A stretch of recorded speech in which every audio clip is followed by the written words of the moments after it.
Много добре, супер, можем да почнем на време. Здравейте, Васил Дичев се казвам. Ще ви говоря за Scala. Радвам се, че започваме точно с Scala сега. Ще видите как Scala всъщност влияе до известна степен и на много от езиците, за които ще си говорим, влияе и на Java. Първо, преди да започна, да кажа няколко думи за тези слайдове и всъщност откъде дойде идеята. Ние с едни колеги правим един курс в ФМИ на Софийския университет, факултет по математика и информатика, и част от материалите идват оттам. Затова първо искам да благодаря на колеги, бивши, настоящи, които участваха в този курс, най-вече на Здравко Стойчев, който е сърцето зад този курс.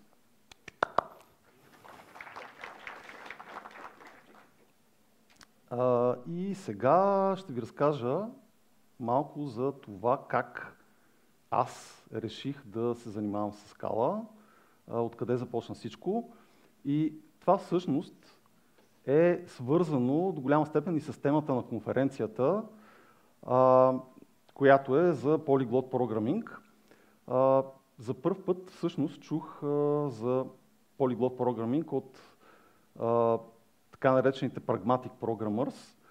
Доколкото си спомня, за първ път прочетох в книжката The Pragmatic Programmer съвета да учим един нов език за програмиране всяка година, което ще ни помогне да станем по-добри програмисти, да научим нещо за програмирането, да видим нови подходи. Точно както и Найден каза, това ще ни помогне да се развиваме. Най-напред започнах с Python, беше изключително интересно, защото беше различен от Java. Java беше първият ми език, с който професионално се занимавах. След това почнах да пробвам някакви други езици, например пробвах Ruby, пробвах някакви други такива скриптови езици и се оказа, че със всеки следващ става по-лесно, но и вече не толкова интересно, защото те си приличат в много отношения. И в един момент разбрах, че всъщност не е идеята просто да учим нов език за програмиране, ами някакъв език, който е интересен, има някакви нови концепции за нас и както казва, има една сентенция, че няма смисъл да учиш език за програмиране, ако не те научи на нещо ново. И за мен точно Scala се оказа такъв език и се занимавам вече доста време с Scala, може би 15 на години, и все още ми е интересно, все още научавам нови неща. И затова искам да споделя и с вас защо е толкова интересен и какво толкова може да научите от Scala.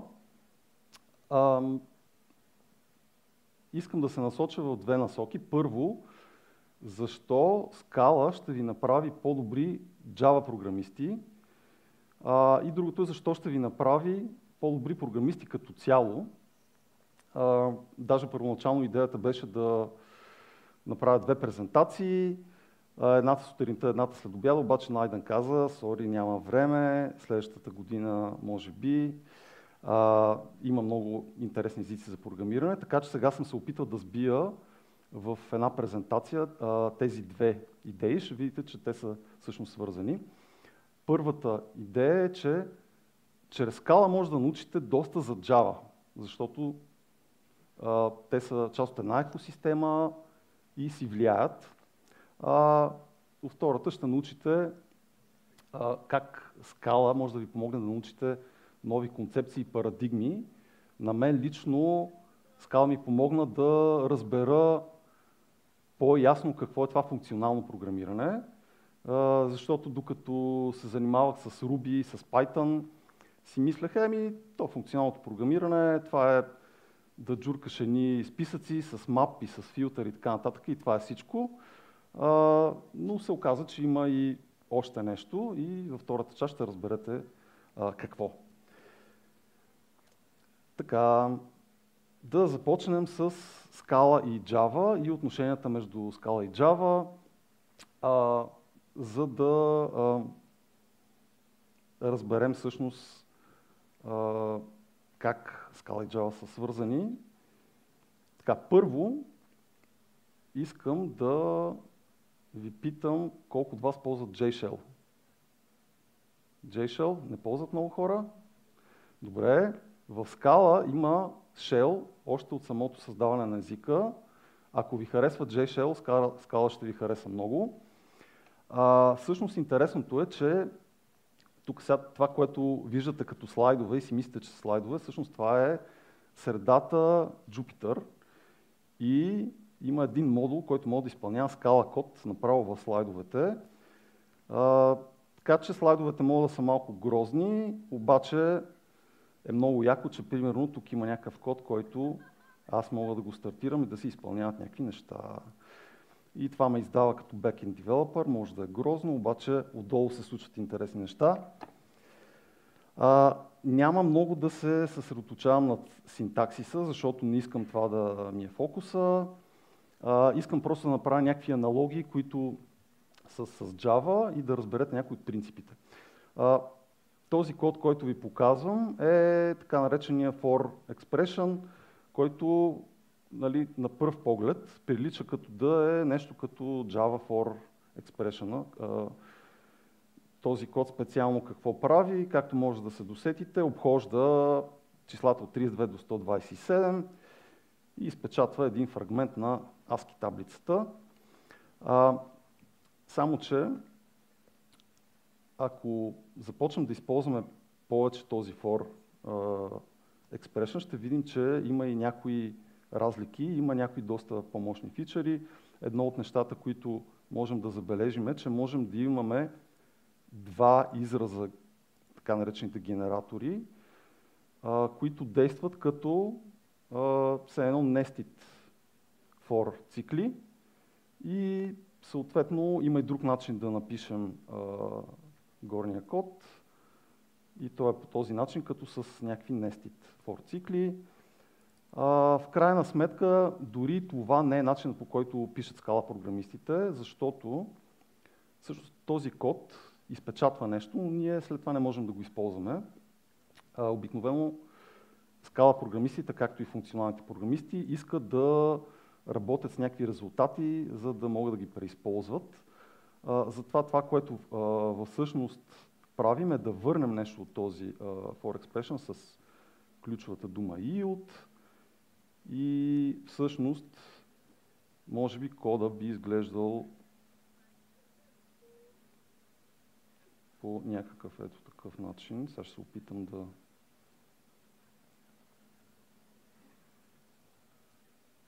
да видя дали ще се получи.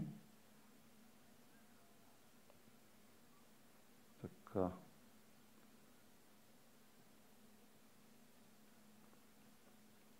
Тук ще... Значи, if стейтментите в Scala връщат стойност, т.е. те са като малко като тези ternary expressions в Java и всъщност този for expression е полезен, защото може да връща нещо, т.е. примерно някакъв лист от някакви неща. Ще видим след малко, че този for expression може да се използва и за други интересни неща, но ще научим като му дойде времето. Така, добре, поиграхме си малко, видяхме, че тук може да изпълняваме код. Нека да продължим нататък. Ще разгледаме нещо, което е много важно за функционалното програмиране в Java, а именно Java Lambdas. И за да разберем каква е връзката с Scala, ще помогне, ако разгледаме контекста, в който се появяват Java Lambdas. Java Lambdas излизат с Java 8, мисля. И всъщност тази версия се забавя доста, няколко години се забавя. През това време има няколко пропозала различни за Java Lambda, всички те са доста различни. И всъщност първият JEP, т.е. първият Java Enhancement Proposal, който излиза за Java Lambdas, има ето този синтаксис. който прилича малко на сегашния, но не е съвсем същия. Същевременно ще ви покажа как изглежда скала синтаксиса за функционалните изрази. Изглежда ето така. И, както виждате, почти никаква разлика няма, освен може би, че в скала типа се оказва отдясно с разделител двоеточие. И това съвсем не е случайно, защото всъщност създателите на Java използват скала като прототип за този Java Enhancement Proposal. Даже и Брайан Гетц каза, окей, трябва да започнем от някъде и по-добре да изберем като модел нещо, което вече работи в език, който е подобен на Java, Scala и C#. Така че, вместо да започнем from scratch, по-добре да използвам нещо. И всъщност, впоследствие, въпреки че синтаксиса се променя за Java Lambda Expressions, този пропозал дава така една начална инерция, за да може да имаме този фичър днес. Другото нещо, за което исках да спомена, е свързано с Records and Pattern Matching и това е нещо, което се случва така последните години. По-специално ми се струва, че е интересно да говорим за JEP 405, който представя превю версия в Java 19, която излезе кога? Някой знае ли? Да, значи септември, не знам кога точно, излезе Java 19 и защо е интересно? Защото първо, защото е свързано с Scala, но второ, защото помага на Java програмистите да пишат по-кратък и по-изразителен код. В Java вече има от известно време така наречените records, които са data обекти. Нали, те са доста по...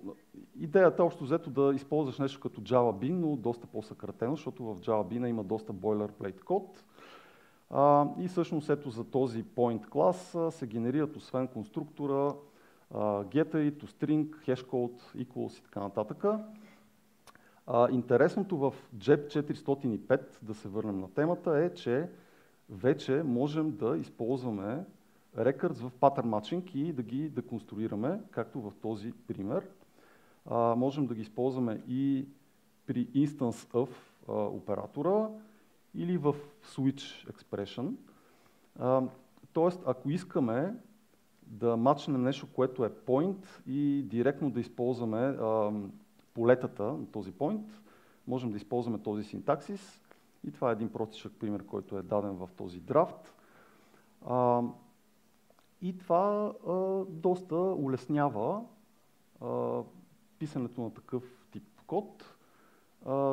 Този пример е доста простичък, обаче има и доста по-сложни примери, които са примерно рекурсивни, да кажем X и Y, ако самите те са някакъв рекърд и в тях има вложени допълнително някакви рекърдс, тогава вече става доста по-ефективно, отколкото да селектираме point x точка, нещо си друго точка, value точка и така нататък. Много по-лесно с pattern matching. Така. Въпреки всичко, аз докато разглеждах този пропозал, видях, че има една немалка секция за future work, т.е. има още неща, които планират да направят хората от Java в следващите версии. Някои от тях са array patterns, var patterns, do not care patterns и така нататък. И може би няма да ви изненада, че тези фичъри вече ги има в Scala и има и някои други фичъри. Ето сега един кратичък пример. В Scala, ако имаме нещо, което е аналога на record, така наречения case class, т.е. за този person отново ни се генерират getter-и, разни други полезни методи, като hashcode equals и така нататък. Ние вече можем да имаме матчинг по array. В случая, нали, това е само на array от един елемент, но ние можем да имаме array от произволен брой елементи. След това матчваме person с еди какво си име, извличаме името, асайнваме стойността на променливата name. И имаме така наречения Do Not Care Operator, тази подчертавка, за която хората редовно се подиграват на скала, защото подчертавката има много функции в скала. И всъщност това може да е доста мощно и има доста още в скала, което в Java още няма. И доколкото виждам, много от фичърите, идеята за бъдещата работа е базирана на това какво има в скала. И по този начин скала всъщност е едно доста сериозно влияние върху бъдещето на Java. Ще ви покажа сега и още няколко фичъра, които са свързани точно с pattern matching в скала. Например, много интересно, че има така наречените екстрактори, които позволяват да се прави pattern matching, дори да нямаме някакъв клас асоцииран с това, някакъв рекърд. Това се случва, тази магия се случва с помощта на метода unapply. Той, както се досеща, се генерира за всеки кейс клас и в случая ни позволява да деконструираме на съставните му части нещо като string, например, а не да кажем кейс клас. Нали, в случая какво прави това? Това извлича юзер и домейн от този string. Ето сега това вече може да видим, ако не знаехте на Найден каква му е фамилията и какъв имейл има. Така, тук сега му издадох имейла, но мисля, че всички вече го знаем така или иначе. Виждаме тук, че pattern matching в Scala, освен това, се използва не само в случаите, когато имаме при match keyword, ами в такива случаи, в които се присвоява нали, стойност на променливи, Valve в случая показва, че имаме immutable променливи и те са част от този имейл. И защо това е полезно? Защото pattern matching може да се използва за някакви трансформации или за търсене. По-лесно да кажем, ако имаме един лист от persons, може да кажем да сравниме дали юзера от този имейл съответства на person name или нещо такова. Може да се измислят много полезни примери. И pattern matching, съответно, някакъв въпрос. Може да имаш няколко unapply за тотално конвъртване на всякакви неща? За различни неща. Ами, ако имаш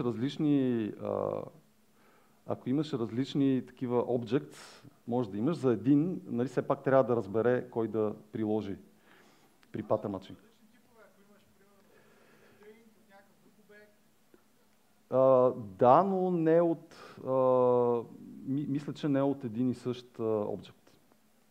Но може да имаш, примерно, друго нещо интересно, да, че може да имаш unapply за, ако не знаем колко точно неща искаме да извлечем, като да кажем от лист. Но интересното е, че примерно стандартната библиотека използва unapply доста сериозно в, например, ето това класче regex, в който имаме групи и на практика ние можем много лесно да извлечем групите и да ги асайнем на променливи, което на мен ми се струва доста лесно и това ми е един от така любимите фичъри в стандартната библиотека. И на практика с това исках да ви покажа как много от фичърите в Java всъщност са дошли от Scala.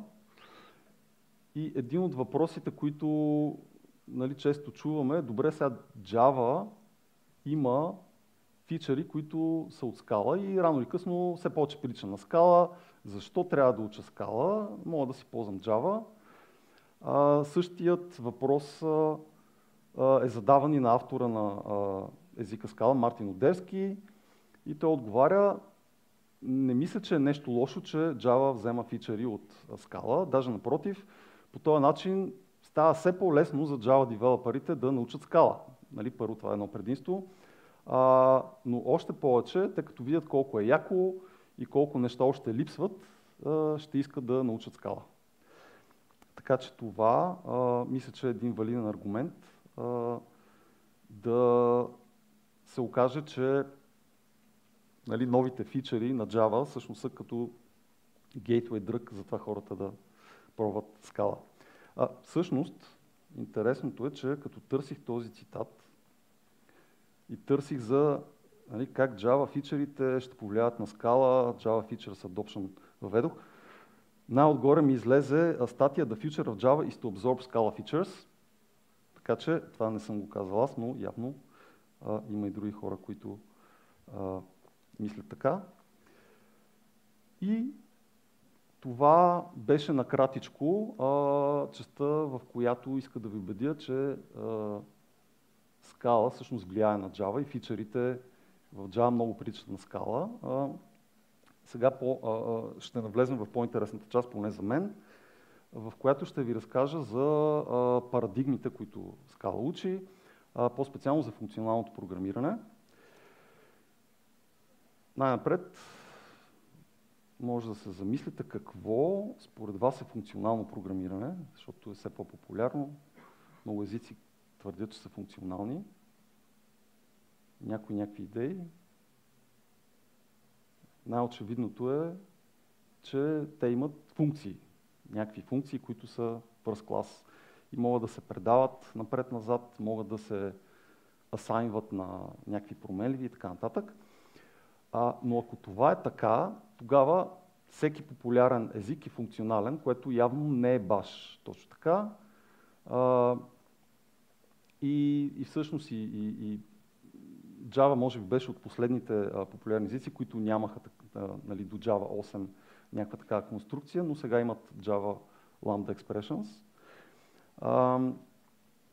И като чуя това, нали, че език с first class функция е функционален, се сещам за историята за Джон Фръм. Всъщност Джон Фръм, каква е връзката? Ами Джон Фръм е така популярна личност в Полинезийските острови.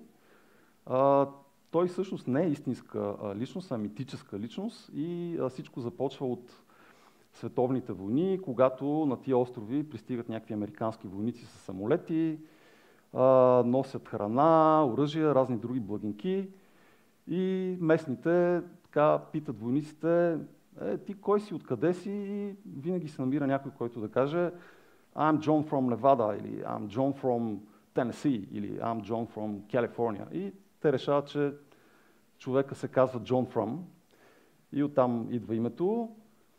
И понеже нали, всички обичат да получават така безплатна храна, слаг, благинки, и местните започват да наблюдават какво се случва преди да идват самолетите. Виждат, че там опъват едни знамена, подготвят самолетната площадка и затова и те почват да имитират това, което правят военните. Даже нали, се строяват с униформи, правят си такива дървени пушки и маршируват.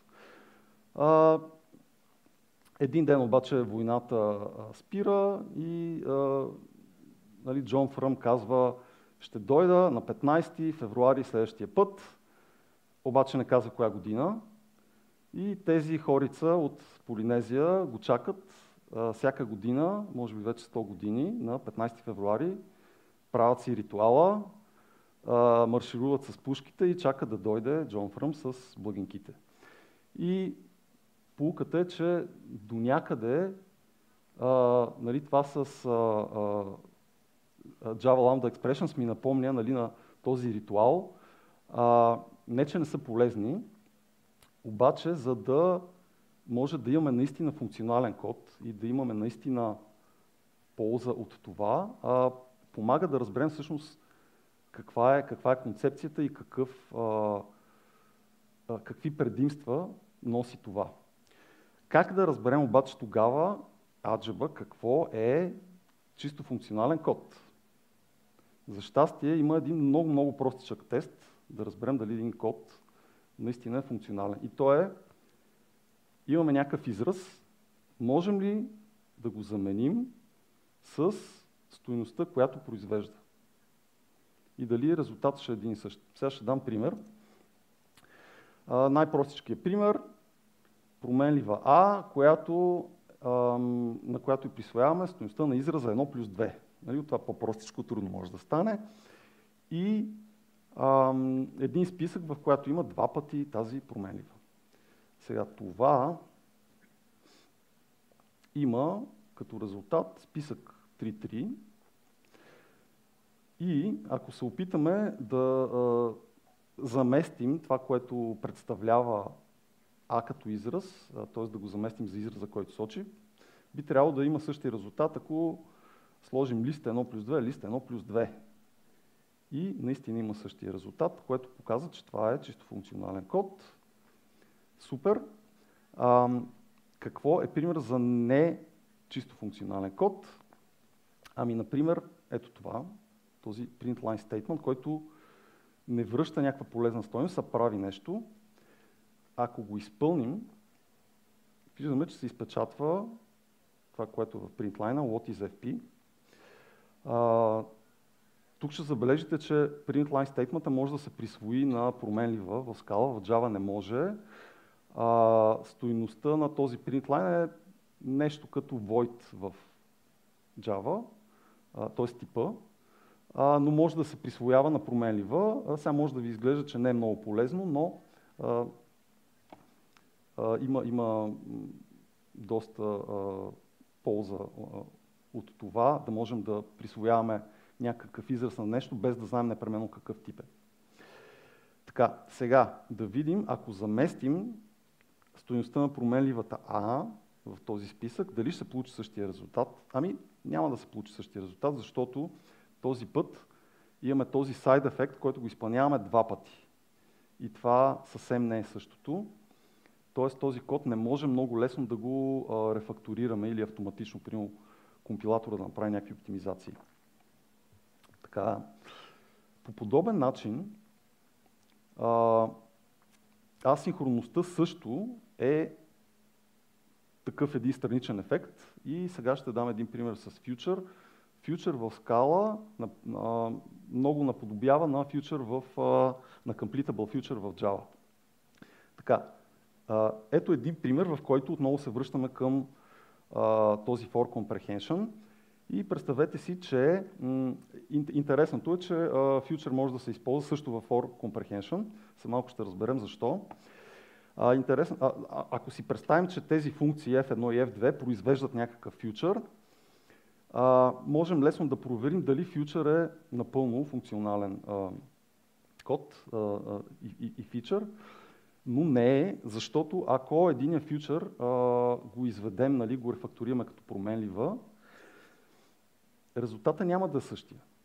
В първия случай, втория фичър ще изчака да се изпълни първия успешно и чак тогава ще се стартира. Във втория случай и двата ще тръгнат почти едновременно, което не е същото и в някои случаи това ни бърка. Ще видим след малко защо. Всъщност мога още сега да ви кажа защо, защото е много трудно, примерно, да се канцелира някакъв код, да се имплементират неща като retry или като timeouts и така нататък. Така. И тук идва една конструкция в функционалното програмиране, която се нарича I/O. Целта му е да моделира input-output или изобщо ефекти от всякакъв тип. Той е доста generic клас. И сега ще ви покажа общо взето каква е идеята, как е имплементиран и защо е полезно. Всъщност, можем да направим за нашата цел една много простичка имплементация на I/O, което е направо толкова простичка, че чак изглежда глупаво. В нашия пример I/O е просто един кейс клас. Вече знаем какво е кейс клас, нали, като data object, в който има една функция. Една простичка функция, която не приема никакви параметри и произвежда резултат. Обаче резултат, когато ние го искаме и когато ни трябва. И с помощта на тази съвсем простичка този tool, на този case клас I/O, ние можем да имплементираме вече неща, които имат някакви ефекти, като print line или четене от конзолата. След това ще го използваме и ще видим как можем този толкова елементарен клас да го използваме? Първо, нека да пробваме дали всъщност е удовлетворен теста, дали е напълно функционално. Дали този код е напълно функционален. Ами ето сега, ако има този run, който трябва да принти screen, той връща две инстанции на I/O. Окей, супер. Ако го заменим, трябва пак да връща две инстанции на I/O. Наистина така е, което означава, че този код е напълно функционален. Сега мога да кажете, ама той не прави абсолютно нищо. Така е, но бихме могли, примерно, в един момент да го извикаме, при което той вече прави нещо, това, което сме му задали, просто ние сме го забавили във времето. И както виждате, тук си принти hello. Така, добре, до тук интересно, може да забавяме нещо, е голяма работа. Аз първия път си казах, окей, това е глупаво, защо изобщо това ни е полезно. Но в I/O има различни спомагателни функции, които го правят доста полезен тул. Например, ние можем да променим, да кажем, когато се изпълни това I/O, искаме да му променим резултата по еди какъв си начин.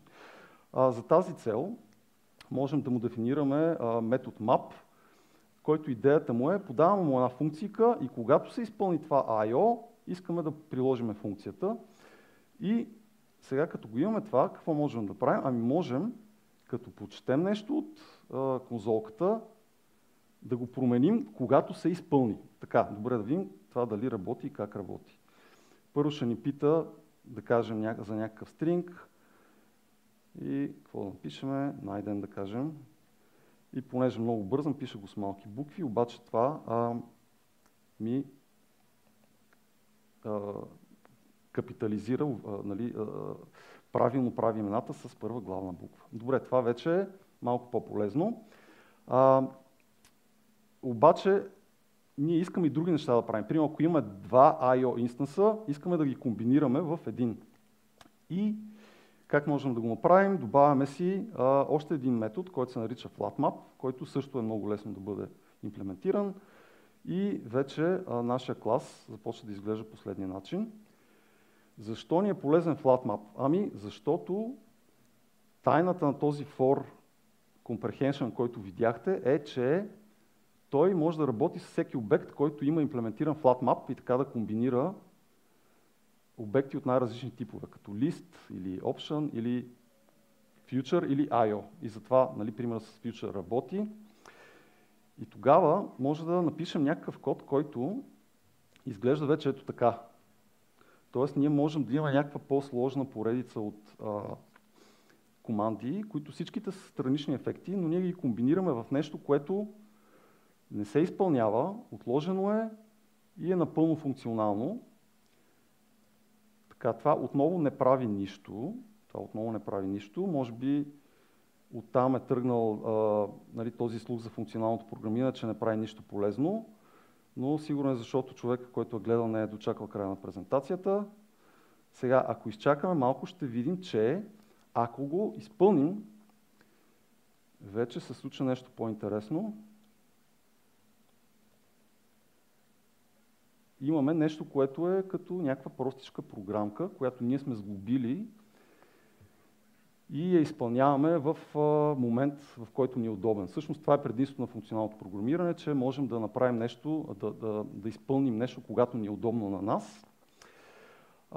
И по този начин, примерно, тези I/O инстанции приличат на едни мехурчета, които всяко от тях е напълно функционално.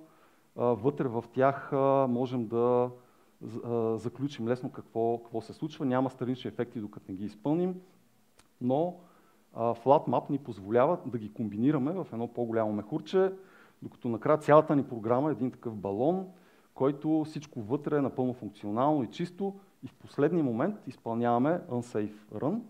И всъщност това е идеално на функционалното програмиране, да сглобим цялата ни програма, поне в статичното функционално програмиране.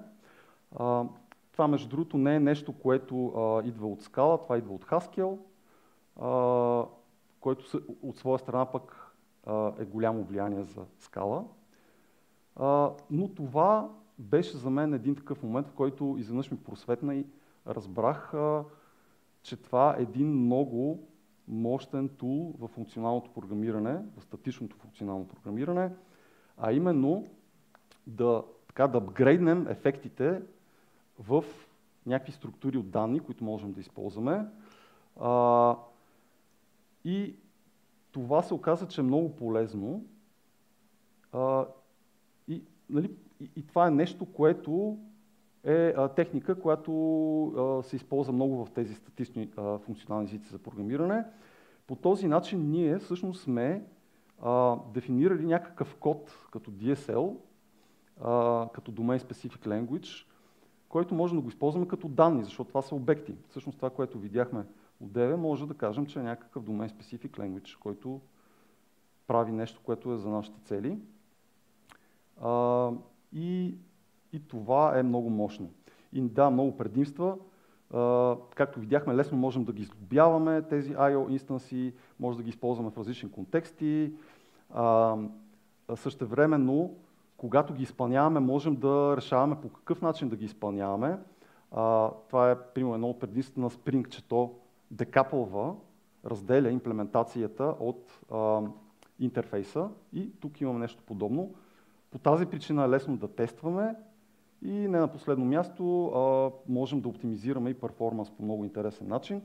Сега имам още няколко минутки и ще ви демонстрирам всъщност един по-сложен пример, защо е толкова полезно и какво можем да постигнем. Този път вече няма да използвам тази имплементация на I/O, ще използвам тази от стандартната, от библиотеката Cats Effect, откъдето идва I/O. И ще имплементираме набързо retry, т.е. ще ви покажа как може да се имплементира retry. Много е лесно, тя е една рекурсивна функция, която указваме колко пъти да ретрайваме, колко да е първоначалното време, което да чакаме. Ако опитите ни са свършили, връщаме резултата на този action. Ако не, чакаме за дилей време. Sleep е всъщност една от функциите в I/O, който имплементира Sleep по ефективен начин. И след това ретрайваме с 2 пъти по-голям дилей. Сега тук има едни интересни символи, които отново комбинират два I/O инстанса. Няма да говорим много за това сега, защото нямаме време, но интересното е, че това нещо е много трудно да се имплементира за фьючер.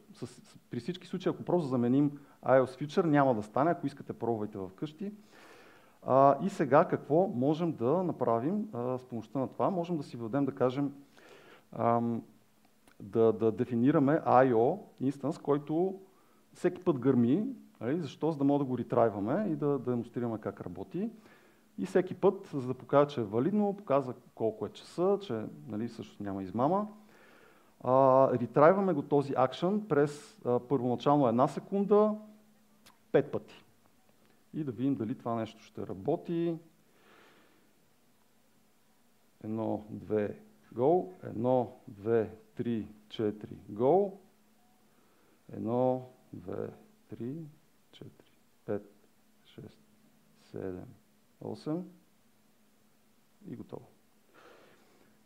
И сега интересното е, че ние този код можем да го комбинираме по произволен начин с други примитиви и да го направим ефективен и да канцелираме, когато искаме. Примерно, можем да кажем, окей, не искаме да чакаме 15 секунди, само 4 секунди. Можем да чакаме и затова пробваме първи, втори, трети, край. Тайм-аут. Останалото не се изпълнява. Това отново не е много лесно да се направи с фьючер, но разбира се, може да пробвате. Така, продължаваме нататък. Какво е полезно още за конкретно тази retry имплементация? Ние можем много по-лесно да я тестваме, защото в случая, понеже не сме обвързани с имплементация, има една имплементация, която се използва за production, тя е много ефективна. Имаме и тестова имплементация, която моделира времето. Ние знаем, че е много трудно да тестваме тайм-аути, ретраи и така нататък. Не искаме да чакаме, примерно, 1 минута, но ето тази имплементация, тест контрол, която използва симулирано време, можем да я ръннем, само че първо трябва да си импортнем ето това. И когато го ръннем, бум, веднага имаме резултат, без да чакаме 1 минута, което означава, че ще свършим на време и с презентацията. Това е също нещо, което наподобява на принципа, който в Spring използваме, че можем да имаме, нали, mock имплементации. На практика тези дейта структури като I/O, те вече са mock, който можем да използваме в тестовата имплементация. Така, и каква е поуката от това? Ще ви разкажа една история, за да разберем каква е поуката. За тази цел обаче ще научим малко испански. Нали сме на Polyglot for Dev, трябва да учим нови езици. Сега ще научим малко испански. No es el martillo означава не е от чука, буквално. Какъв смисъл има тази фраза? Ами един човек трябва да прави някакъв ремонт или нещо да си поправя мебелите, да кажем. И викнал един майстор, който бил много добър, донесъл си така едни инструменти, едно лъскаво чукче, много бързо и сръчно свърши работата и човек каза, окей, това чукче ще го запомня, ще си го взема. И следващия път, като му се развалило нещо, купил си и той същото чукче, почва да чука, да работи, направил мазаляк, забавил се супер много време и накрая се обади на майстор и каза, какво става, човек, аз си взех същото чукче като твоето. И човек, който сигурно не е бил от нашите майстори, е бил мексиканец, примерно, казал, no es el martillo, не е от чукчето, важното е как използваш инструмента, а не само какъв е той. И това искам да остане като поука, че важното е какъв е принципа и как да използваме инструментите. И последно нещо, което исках да кажа, това ни позволява да по-добър перформанс да получим. Ако кажете, че не е важно да имаме добър перформанс, погледнете тази функция и кажете какво мислите за нея. Тя е коректна, работи правилно, връща утрешната дата, но я връща утре, защото блокира и надявам се, че това е едно от нещата, с които мога да ви убедя, нали, защо блокирането не е добро. I/O се опитва да не блокира. Има, нали, доста, понеже свърша времето, доста повече може да научите от този keynote от Дания Спилак, който обяснява защо I/O е полезно, как е оптимизирано и изгледате, ако ви е интересно. Най-накрая какво научихме? С всяка следваща версия на Java е по-лесно за Java програмистите да научат скала. Можем да изпреварим събитията и да научим скала, за да знаем какви са следващите Java фичъри. Моделирането на ефекти е много мощна техника, която се използва в функционалното програмиране. А ако искате да научите скала, може да, аз препоръчам лично и в нашия скала курс в MAE, тази книжка е Essential Scala, която се фокусира над най-важните фичъри за функционалното програмиране в скала. После скала и WithCats може да пробвате, това също е интересно. И това е от мен, благодаря ви, сега Найден ще ме изхвърли.